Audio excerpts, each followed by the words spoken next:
Right. So let's talk about setting goals. We are at that time of the year where setting goals, you either have finished your goals for the year or you're still working on them, which is fine. You're not too late. There's not a timeline that you have to achieve to set your goals for the year.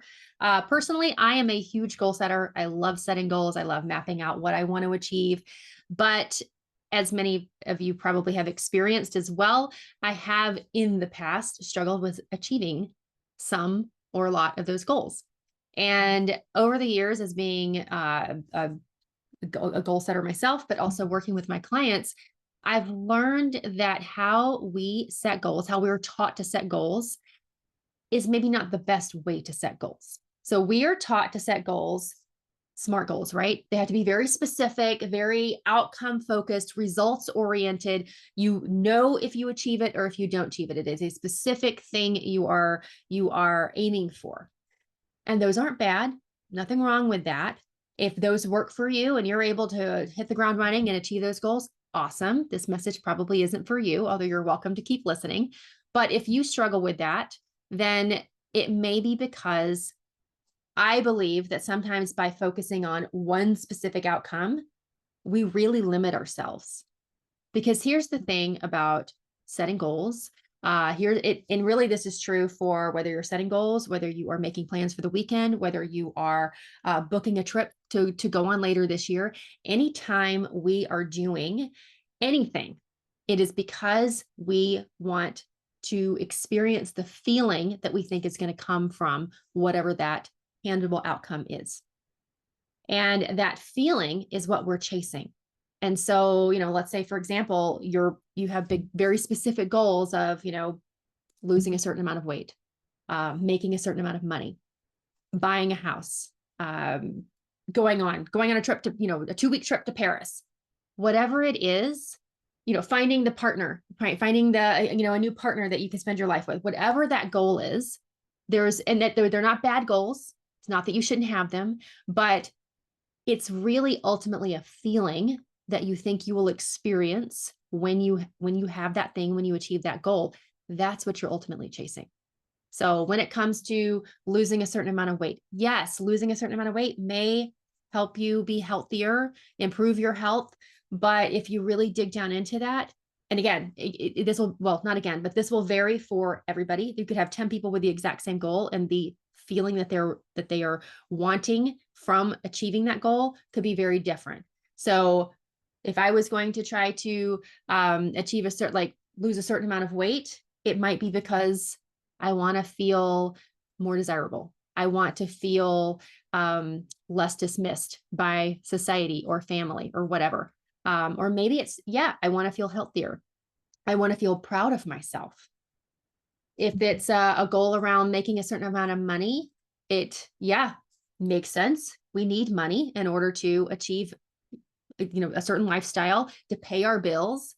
But if you really get down into it, it's probably there's a desire to feel safe, secure, stable, right?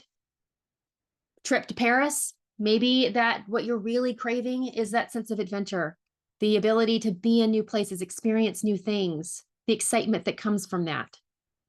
The beauty of recognizing and understanding what the feeling is that you want to ultimately achieve by achieving that goal is that you can start to achieve that today. You don't have to wait until you work really hard and achieve this really huge goal in order to feel that. You can bring that into your life right now. The beauty of that is if you are starting to activate that in your life now, it makes it easier to go out and achieve those goals. The other thing is when you are focused on the feeling instead of the actual specific outcome, that doesn't mean that you can't have specific outcomes that you're focusing on. But when you're focusing on really activating that feeling in your life, it opens up the door for so many different ways to achieve that. Instead of locking you in to one and only specific path that if you don't achieve it, then you feel like you've failed, it opens up the door for so many different ways, different avenues that will allow you to achieve what you want. So I love to teach my clients to make those feeling-based goals. Yes, some of the ways to achieve the goals may and definitely do include those outcome-specific things, but we like to brainstorm around all of the different possible ways that you can achieve that today, and also different things that you can work towards to achieve that, so that you really get to fully experience it and make sure you're on the right path. So, and this has really transformed how I approach my goals. It's transformed how I show up for my life. It's transformed what I've created in my life. I've been able to create things that I wouldn't have seen, that never would have been a specific goal or outcome, because I wouldn't have even realized that was something for me. So if this is something that interests you, I encourage you to rethink your goals for this year. If you haven't finished your goals, start to think about it from a different perspective. And if you want to really learn how to do this, I'm going to leave a link in the captions for this video, where you can download my workbook for this. It's called the Turning Point Workbook. It is for ideally for women in their 40s or 50s who are trying to embrace this phase of life where maybe some big life changes have happened, or maybe you're just feeling really called to shake things up. Your life feels stagnant and you want things that are different. This Turning Point workbook is a reflection workbook that will really help you get clear on what has not been working, what you truly want, what is it that you are ultimately craving. And then until January 31st, you will also have access to a live workshop that I hosted, where you can take all of that insight and turn it into actionable feeling-based goals that will help you change how you are approaching your life this year, so that you can really truly change what you are achieving in your life. You can not just have this be another wash, rinse, and repeat year where you are doing the same things and still not achieving what you want. So again, the workbook will be available. The Turning Point workbook is available for you to download at any point. If you grab it before January 31st, then you will have the ability to watch that workshop. There is a second workbook that goes along with the workshop for goal setting, and you can really work to create goals that will really light you up this year. So I will leave a link to that, but even if you don't download that, take this insight and apply it to your life and see what changes. Thank you.